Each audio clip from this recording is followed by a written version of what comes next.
وأخيرا الرحلة اللي كنت مستنيها بدأت. الوجهة المرة دي تايلاند، وبالتحديد بوكيت. من هنا من مطار الدمام بدأت أول خطوة في الرحلة. شنطي جاهزة والتذاكر معايا، وطبعا الحماس في أعلى درجاته. والرحلة طويلة شوية وفيها ترانزيت من أبو ظبي، وبعدها أخيرا هنكون في بوكيت بإذن الله.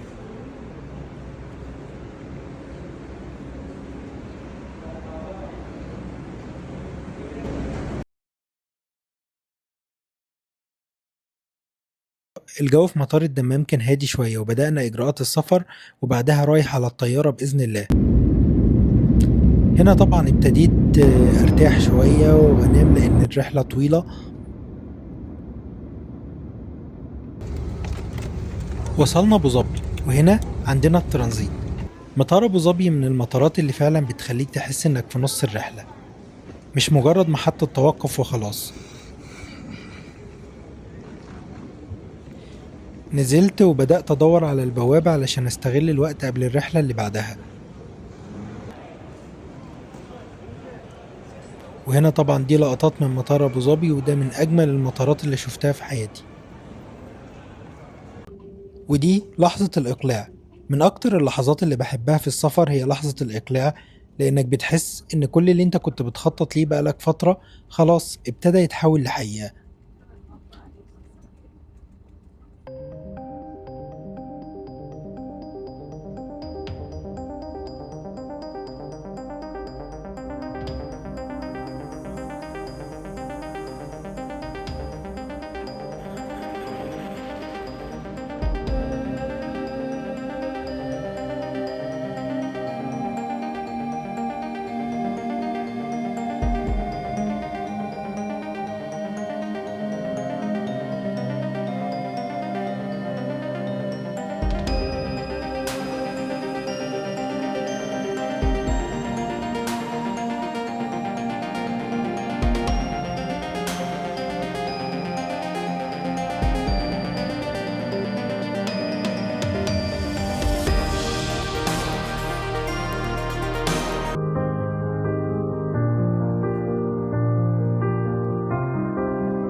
وهنا طبعا ابتديت أشوف الشاشة بتاعت الطيارة، واخترت فيلم أتفرج عليه لأن الرحلة طويلة جدا.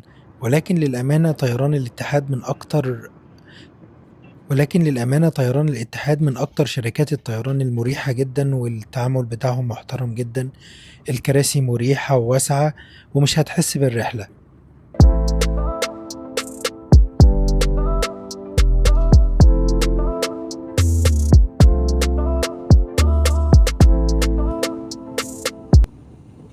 وكده احنا قربنا ننزل في مطار بوكيت بإذن الله، وابتدت معالم المدينة تظهر من فوق.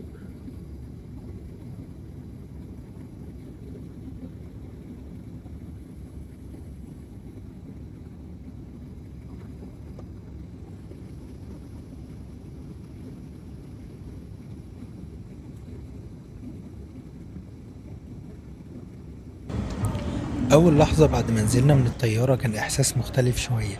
الجو والناس واللغة والتفاصيل، كل حاجة بدأت تقول إن احنا إن شاء الله نكون في رحلة كويسة. خلصت إجراءات الوصول واستلمت الشنط، وبعدها ابتديت أدور على عربية توديني الفندق. وأول ما خرجت من المطار وركبت العربية بدأت أول جولة حقيقية ليا في بوكيت. الطريق من المطار للفندق كان فرصة إن أنا أشوف تايلاند من بعيد، الشوارع والمحلات والبيوت والأشجار وطبيعة المكان. وهنا كنت وصلت للفندق واستلمت الكارت بتاع الغرفة، وابتديت أطلع للأوضة بإذن الله. ودي جولة صغيرة في الغرفة والحمام. أعتقد الفندق كان مناسب جدا. السعر كان لا يتخطى أعتقد 100 ريال، وده سعر مناسب جدا لفندق 4 نجوم.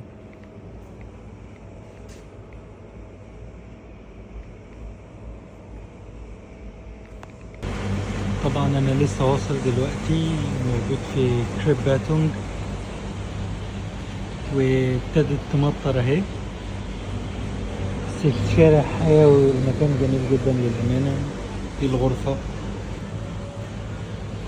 مرتبة وفيها تقريبا كل حاجة انت محتاجها.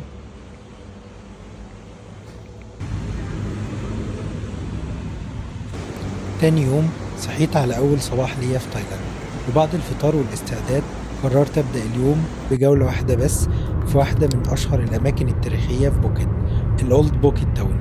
وده الطريق ليها. الطريق لوحده رحلة جميلة جدا، شكل الطريق والأماكن الخضراء ياخدك لعالم تاني.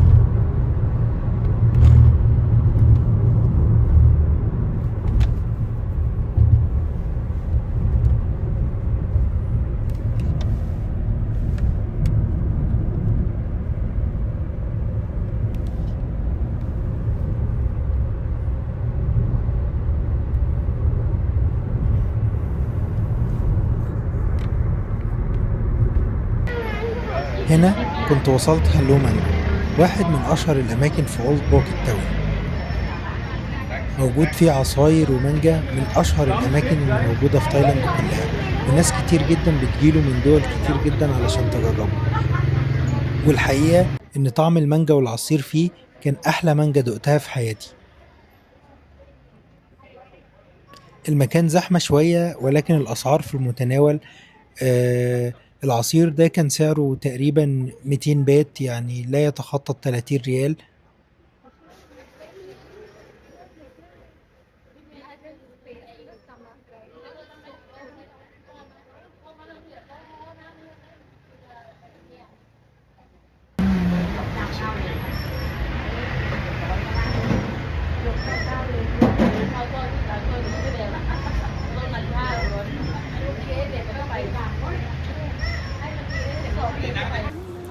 وهنا كنت ابتديت اخد جولة في ثالانج رود، واحد من اشهر الشوارع اللي موجودة في اولد بوكيت تاون، المعروف بالمباني الملونة بتاعته. وهنا دخلت جيلاتو جانكي، واحد من اجمل الاماكن اللي ممكن تاكل فيها ايس كريم. المكان لطيف والديكور بتاعه مريح، والناس هناك فريندلي جدا. The taste is so tasty, so you can come here and take your ice cream. It's so friendly. وهنا ابتديت اخد جولة في محلات التحف والانتيكات اللي موجودة في اولد بوكيت تاون، ودي من اجمل الجولات اللي عملتها. المحلات فيها حاجات كتيرة جدا وفيها سوفونيرز لو انت حابب تشتري هدايا للناس اللي بتحبهم. وهاخدكم في جولة بسيطة اصور لكم فيها اهم الحاجات اللي انا شفتها.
وطبعا هنا ابتدى ينزل بعض الأمطار.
ده بقى شارع الفن، واحد من أشهر الشوارع الموجودة في الأولد بوكيت تاون.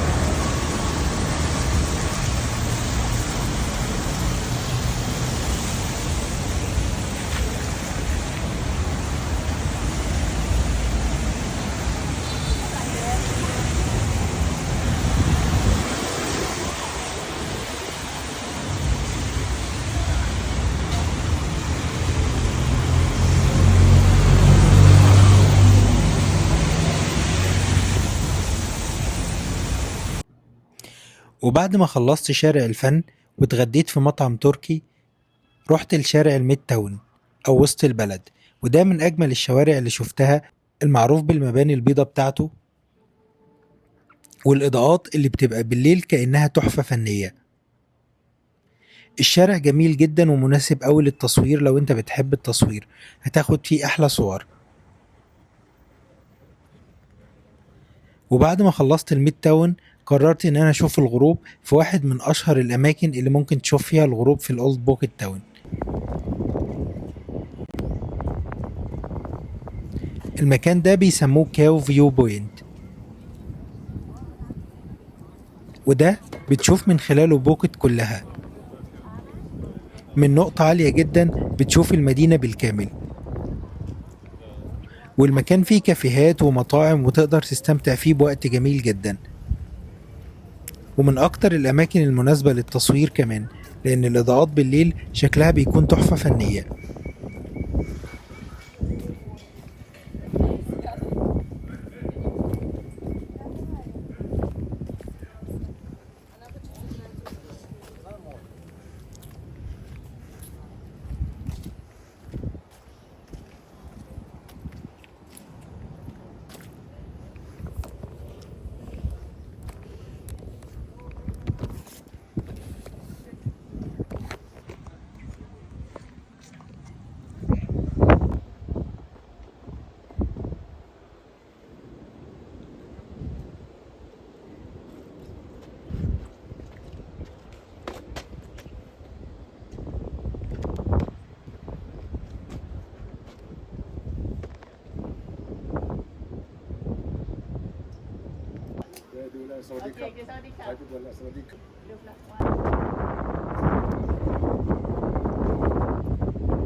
وبعد ما خلصت رؤية الغروب ابتديت اخد جولة في المكان وابص على المطاعم والكافيهات اللي موجودة وسط الغابة،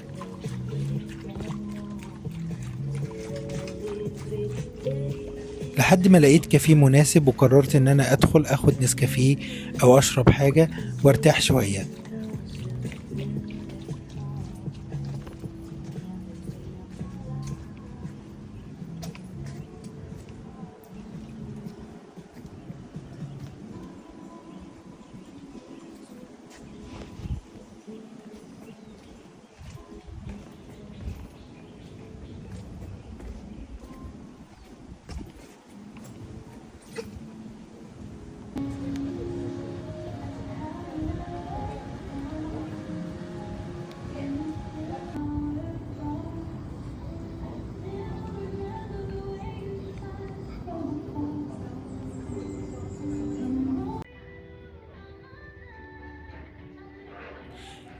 وهنا قعدت في الكافيه أشرب حاجة قبل ما أرجع للفندق، وبكده يبقى انتهى اليوم الأول لرحلة بوكيت. ما تنساش تعمل لايك وسبسكرايب علشان تتابع باقي الرحلة، ودمتم مسافرين سلام.